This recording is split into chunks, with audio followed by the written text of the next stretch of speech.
Olá, está no ar mais um Porto Alegre em Debate. Hoje vamos falar sobre um assunto que tem preocupado os especialistas e as autoridades: tabagismo na adolescência.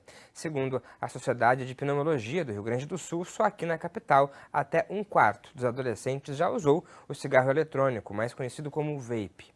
Quais são os malefícios do cigarro na adolescência e o que pode ser feito para diminuir esse hábito? Para isso, a gente recebe no programa o Major Vazenkeski, que é chefe da 4ª Seção do Comando de Policiamento da capital, da BM aqui do Rio Grande do Sul. Também o Diego Brandenburg, que é pneumologista pediátrico e médico do Hospital de Clínicas aqui do Rio Grande do Sul. E também se soma à nossa conversa a delegada Alice Fernandes, da 3ª Delegacia de Polícia para Criança e Adolescente aqui de Porto Alegre, o DECA-RS. Muito obrigado por estarem aqui para a gente falar sobre esse tema que está chamando a atenção. Nós tivemos aí o espaço da Tribuna Popular aqui durante a sessão plenária, em que nós tivemos a presença tanto da Sociedade de Pneumologia como também da Torácica para falar sobre esses dados que estão muito alarmantes com relação a esse uso do cigarro eletrônico pelos jovens.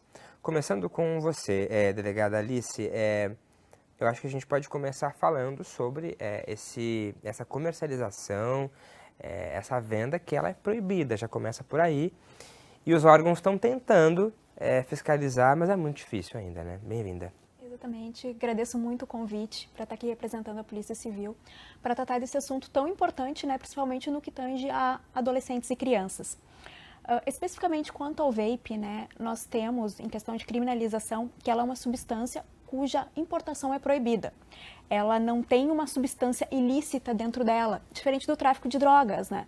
Ela é uma substância lícita, ainda que viciante, que cause, né, dependência, que é a nicotina, mas a entrada é proibida por uma portaria da Anvisa. Portanto, aí, na entrada desse produto no país, a gente já tem o crime de contrabando.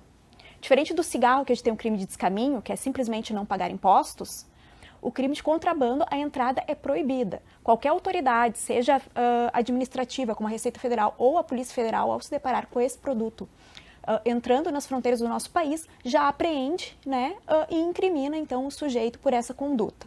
Depois que ele entrou no território nacional, a gente tem, então, o crime contra as relações de consumo, um crime contra o consumidor, por expor à venda esse produto, e especificamente contra a criança e adolescente, a gente tem um crime no ECA, que é o crime de fornecer, vender, de qualquer forma ceder à criança ou adolescente substâncias que causem dependência física ou psíquica.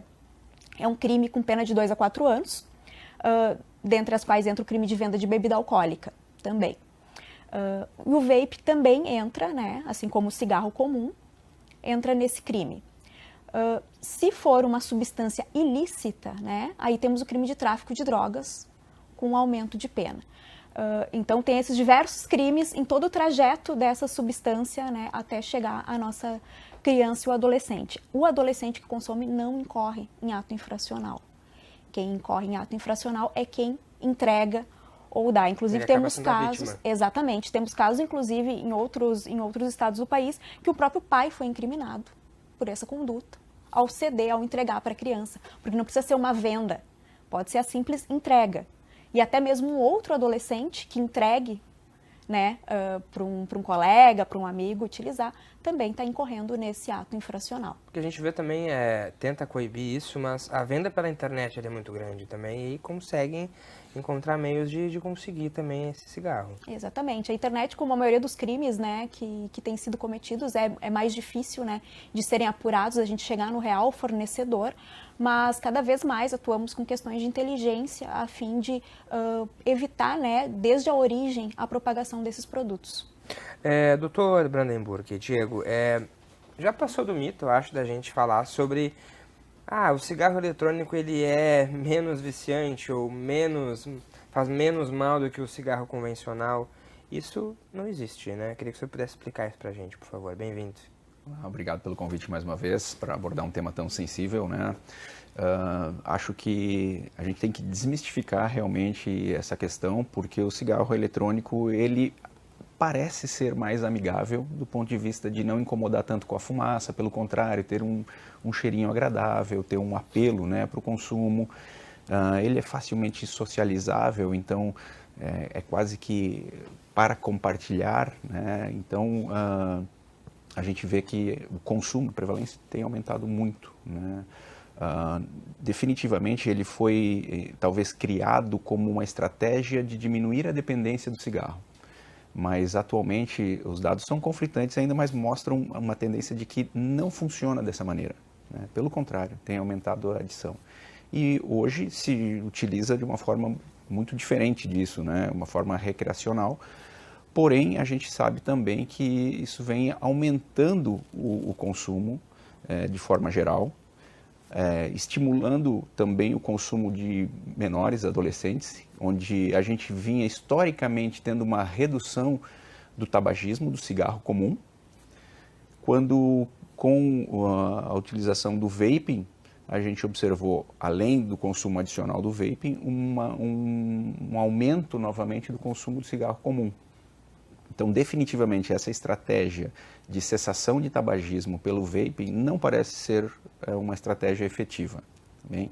E, obviamente, que o próprio vaping tem um dano específico. Hoje existe até a EVALI, né, que é uma sigla para descrever o dano pulmonar secundário ou associado ao cigarro eletrônico, né, com características únicas. Então, é uma nova doença que se criou pelo consumo, e isso já em fase aguda, vamos dizer assim, né? Em um momento rápido. A gente ainda não sabe dos efeitos tardios que o vaping pode ter, porque o cigarro, ele começou um consumo em grande escala, principalmente a partir da década de 50, 60, e a partir daí também começou a se estabelecer esse vínculo do cigarro com doenças neoplásicas, né? Câncer, risco cardiovascular, infarto, AVC, uma série de outras doenças também, e isso demorou para se comprovar. Então, a partir da década de 70 é que se estabeleceu, vamos dizer assim, cientificamente, né, e claramente, essa relação, e a partir daí surgiram todas as estratégias de cessação de tabagismo, com carga tributária aumentada, proibição da propaganda, né? Então, e a gente viu claramente a prevalência do tabagismo ir diminuindo ao longo do tempo. Tem como medir se o cigarro convencional ele é mais viciante ou menos que o vape? Ou isso vai depender da substância que o produto também acompanha, né? A principal substância determinante da adição é a nicotina, né? Claro que a gente tem substâncias ilícitas que também podem ser utilizadas, mas a nicotina é o principal fator determinante. E a concentração de nicotina nos vapings, em geral, ela é muito maior. Parece ser menor, porque não tem o incômodo da fumaça, vem disfarçado com um cheirinho agradável, mas o fato é que é quase que uma forma da indústria do tabaco se reinventar para poder manter ou ampliar a adição. E a gente sabe que agora com os pods, né, que são os vape ainda mais concentrados, o consumo do vape pode significar um consumo de 3, 7 até 20 cigarros. Então é uma dependência ainda maior da nicotina. E como toda substância que pode determinar a adição, o sujeito vai precisar cada vez de doses maiores para conseguir ter a satisfação. Então o vaping cai justamente como uma luva para manutenção da dependência, e por isso está muito relacionado também com a antiga indústria do cigarro. Major Wazenkowski, que problemão a gente poder encarar aí junto com esses jovens. Imagina, 25%, segundo o doutor aqui, de adolescentes já usaram aqui em Porto Alegre. Que trabalho desafiador de reeducá-los para poder entender que isso faz mal e que pode levar inclusive à morte também. Bem-vindo. Exatamente. Muito obrigado pela oportunidade de estar aí representando a Brigada Militar juntamente com os colegas, mas acima de tudo de estar nesse processo de garantir a saúde, né, a segurança das crianças, dos jovens, e agora falar de vaping, né, também aos adultos, porque não... A gente vê que isso, eu gostei muito dessa expressão, né, parece que é uma forma que a indústria, né, que o tabagismo se reinventou para conseguir estar novamente prejudicando as pessoas. Enquanto alguém está ganhando o seu dinheiro, o seu recurso, e isso não é o problema, que não se está a atacar a indústria de X ou Y, mas sim o que isso repercute na saúde das pessoas. Então, depois dos anos 90, em que nós tivemos uma maciça campanha né, de quebrar aquele paradigma de que era muito chique, era muito bonito, era muito fino, era muito libertador, né, o tabagismo, o cigarro, aquelas propagandas muito bonitas, sedutoras, e o Estado estava gastando muito dinheiro e, portanto, deixando de aplicá-lo em outras áreas, né, da população para combater esses problemas, né, pulmonares e câncer. Agora parece que a gente começa a caminhar para se abraçar nisso novamente. A Brigada Militar, através do PROERD, Programa Educacional de Resistência às Drogas e à Violência, que completamos agora no ano de 2023, ano passado 25 anos, ela tem atuado na pré-escola, nas séries iniciais, no 5º ano do ensino fundamental, 7º ano, e agora temos também, faz uns 2 anos, nós temos o currículo do ensino médio. Então, recentemente, a Brigada foi pioneira no Brasil, recebeu a atualização dos Estados Unidos, né? O PROERD começou nos Estados Unidos e hoje a gente tem em torno de 60 países. Nós recebemos uma atualização de uma lição suplementar, eu tenho até o material aqui, né? Recebemos uma formação que fala exclusivamente do vaping, dessa questão dos perigos, do alerta, dessa desmistificação de que isso é simplesmente um vaporzinho, que isso é uma coisa para redução de danos, a gente, enquanto adulto, utiliza o vape para deixar o tabagismo, mas então, o que dizer da criança e do adolescente que sequer fumavam antes e vão caminhar para isso na medida que estão usando o vape? Então, é uma teoria completamente contraditória, isso é uma ilusão, isso é uma questão de indústria, de comércio, alguém está se beneficiando com isso, né?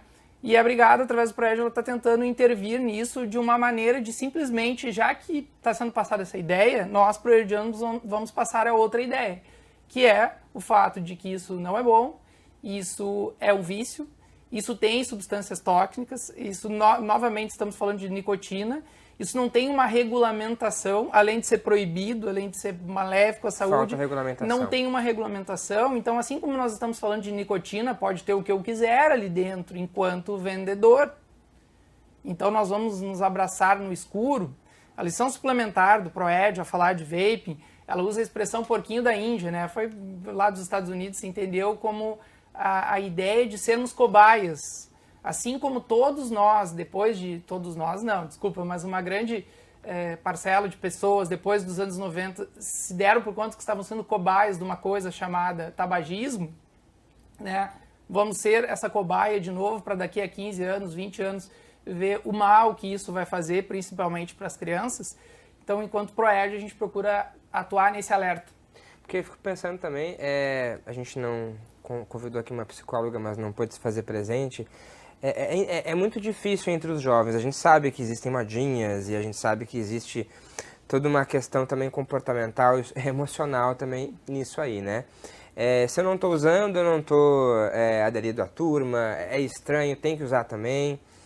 É difícil para os pais intervir nisso também, mesmo que diga para o filho que isso é proibido. E aí a criança acaba usando escondido e os pais realmente não têm esse controle. E aí, acho que isso aí eu, por exemplo, não sabia, inclusive, que o pai passando para a criança é um crime, né? E como coibir isso, assim, a gente, acho que com educação, mas combatendo essa venda também, mostrando que isso é crime também, delegada. Como é que a gente pode caminhar para ajudar isso?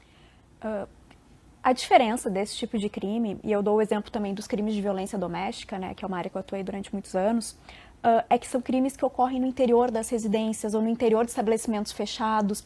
Diferente de um crime de tráfico de drogas, de homicídio, que eu posso botar uma viatura da brigada no local conflagrado, que eu posso conduzir uma investigação e chegar aos grandes mandantes do delito, esse é um crime que acontece mais escondido. E para isso a importância de conscientizar a população, a sociedade, as escolas, né, que é quem tem o primeiro contato, geralmente, né, que vê o aluno utilizando, que vê o aluno escondendo na mochila, né, que vê o aluno conversando com os colegas a respeito disso. Então, eu acredito que seja, antes de uma tarefa da segurança pública, é uma tarefa de todos nós, né, como sociedade, de estar alerta e utilizar os canais de denúncia, né? Inclusive temos canais de denúncia anônimos, que a pessoa não precisa se expor, né, causar uma situação constrangedora, enfim, alguma situação, né, dentro da própria família ou dentro da própria escola. Mas é importante que todos se sintam responsáveis, né, principalmente quando a gente trata de criança e adolescente e da saúde deles, da integridade física e psíquica no combate. Ainda é uma relação de mercado, enquanto tiver consumidor, vai ter entrada do produto, seja legal, seja ilegal. Né? A indústria tabagista é uma indústria fortíssima.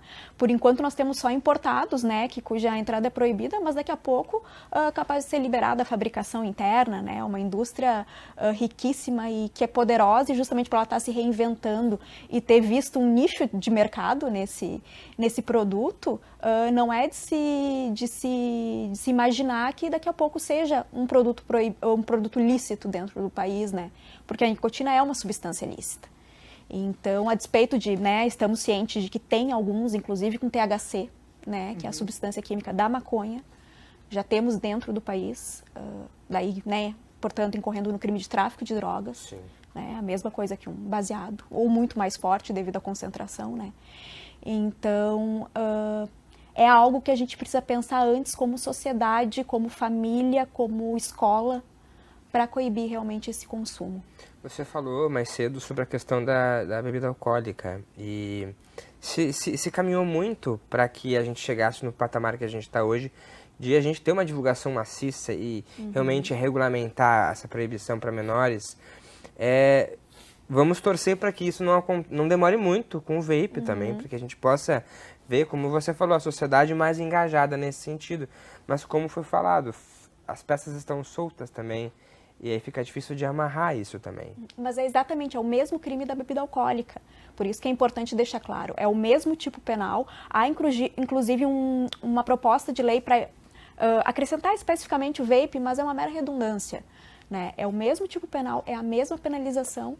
Né? A Polícia Civil também faz um trabalho preventivo, inclusive em estabelecimentos, jogos de futebol, divulgando nos estabelecimentos acerca dessa proibição, acerca da pena, né? Das consequências, né, desse ato, mas é exatamente o mesmo crime e a mesma penalização que a pessoa pode incorrer. Pois é, e realmente mesmo sendo proibido, só em junho do ano passado aqui uma equipe de vigilância de saúde ambiental e águas do município apreendeu 443 unidades de cigarros eletrônicos e essências para uso nos dispositivos em uma tabacaria localizada na Cidade Baixa, em Porto Alegre. Então, quer dizer, eles podem comprar essas essências, né, a nicotina ali para colocar, porque tem uma facilidade também. Você pode colocar o que você quiser ali dentro. Isso que é o perigo também, né, doutor? Não existe uma regulamentação, né? Desculpa, para contribuir.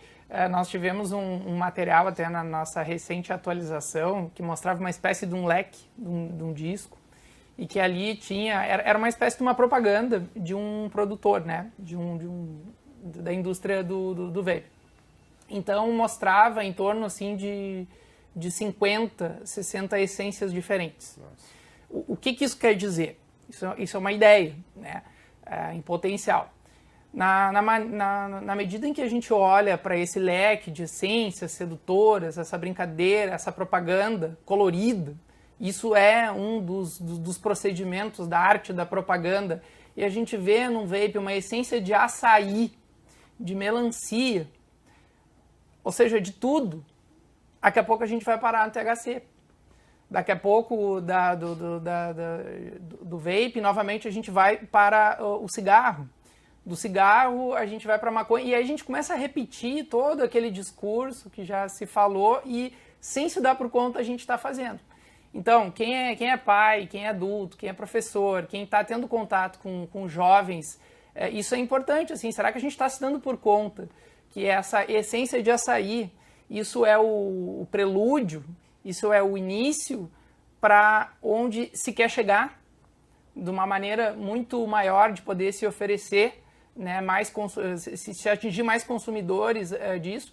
Essa consciência é importante, porque não adianta ficar só no médico, não adianta ficar só esse debate, essa boa vontade com o entrevistador, com a Polícia Civil, com a Brigada, com os psicólogos.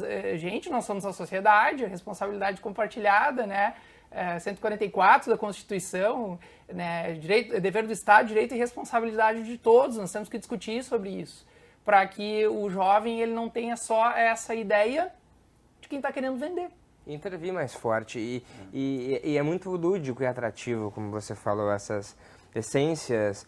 Até se fala que a fumaça fria do vape... Não é fria. Não é fria, não, né? É uma fria. É uma fria. Mas da fumaça em si existe a queima, né?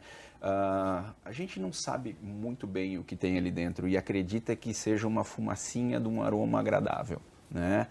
Esse é o mito. Tá? E aqui cabe a gente desmistificar isso porque, primeiramente, o vaping ele tem um potencial de contaminação muito grande. Se coloca na boca e inala, significa que você pode estar passando vírus, bactérias, fungos, que a gente não sabe as condições de industrialização que teve a substância ali dentro. Então, tem um potencial de contaminação grande a partir daí. Mas, além disso, ao inalar a substância, você está inalando metais pesados, cromo, níquel, arsênico, né?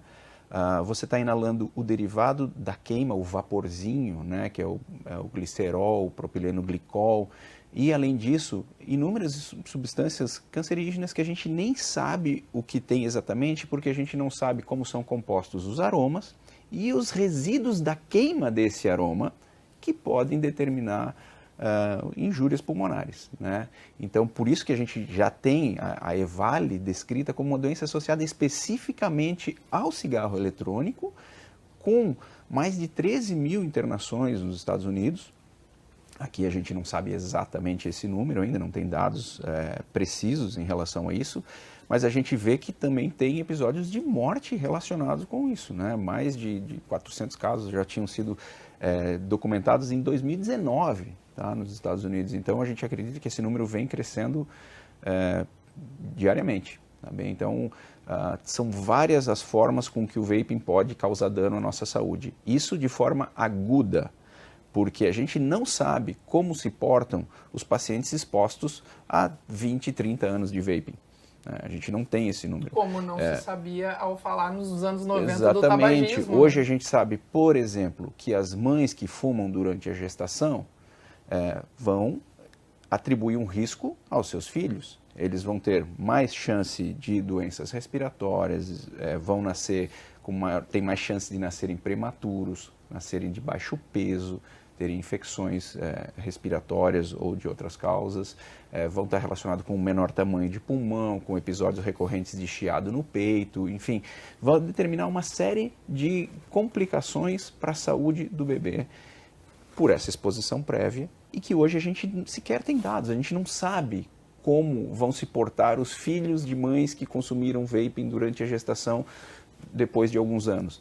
Então, é muito perigoso. O que a gente já sabe é que a exposição ao cigarro, num período curto de tempo, ela causa dano.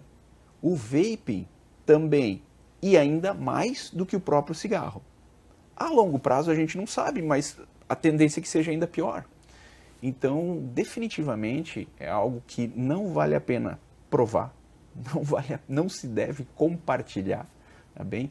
Porque isso realmente é uma porta de entrada para uma adição e que pode ter consequências desastrosas futuramente. Eu acho que é até interessante e importante exatamente esse papel que a gente está fazendo aqui de educar e levar, porque daqui a pouco muitos pais acham bonito, acham bonitinho e tudo mais.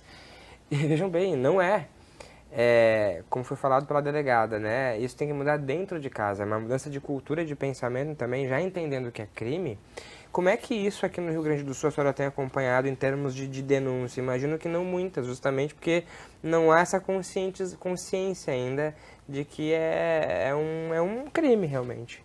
Justamente, pouquíssimos casos, né? O que temos é alguns casos de apreensão justamente em estabelecimentos que vendem, mas não assim esse fornecimento, essa entrega ou essa apreensão em mochilas, né?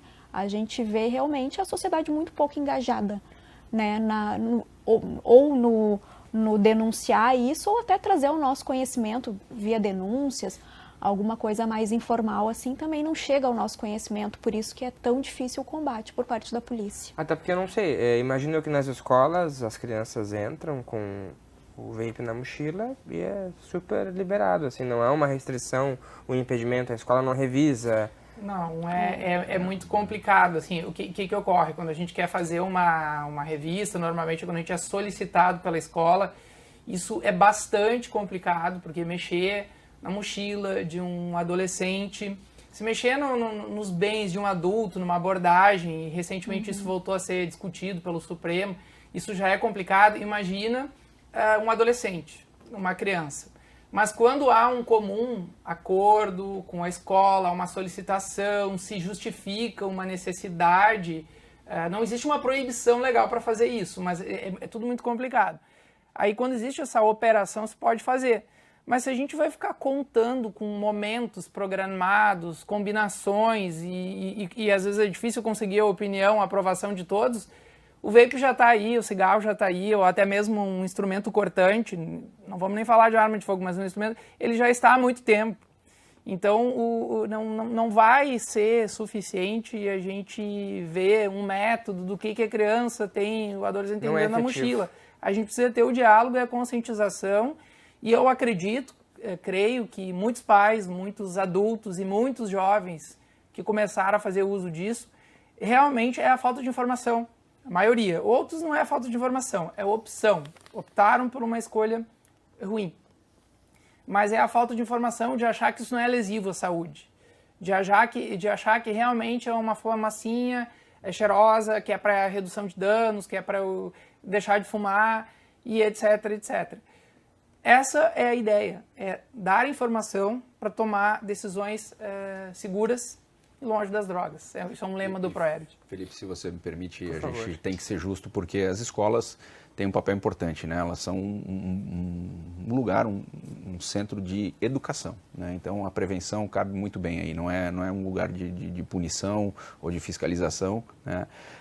E tenho certeza que as escolas não são permissivas em relação a isso, não compactuam com o uso do vaping ou de cigarro, pelo contrário, né, fazem as campanhas de educação e prevenção juntamente com a Brigada. A própria Sociedade de Pneumologia e Fisiologia aqui do Rio Grande do Sul está também buscando alternativas para levar a educação para as escolas, porque as crianças, além de serem cada vez mais precocemente expostas, aquele número que você falou que 1 a cada 4 crianças já experimentaram é até os 17 anos de idade. E o cigarro, o início era em torno dos 14, 17 anos, com o vaping está sendo entre 11 e 14 anos. Então a gente tem que agir cada vez mais precocemente. Eu tive uma experiência pessoal de conversar com alunos da 5ª série de uma escola. E fui um pouco receoso, imaginando que eles pudessem não entender muito bem o que eu estava falando, né? E pelo contrário, estavam com os olhos vidrados, assim, fazendo perguntas inteligentes, assim, bem perspicazes. E tanto que eu fui convidado depois a falar com as outras séries, né, até o 9º ano, e foi uma experiência bastante interessante, porque as crianças realmente têm curiosidade em aprender mais do que isso. E não só na questão da educação na escola, mas aí sim, a fiscalização fora da escola. Sim. Porque eles são os primeiros a apontar o dedo para o pai, para a mãe, para a dinda, para o vô. Eles educam a família muitas vezes. Exatamente, eles vão ser vetores de educação no combate e cessação ao tabagismo. Muito bem. Tabagismo na adolescência, esse é o nosso tema do debate. A gente vai para o intervalo, logo a gente volta para continuar essa discussão. Até mais.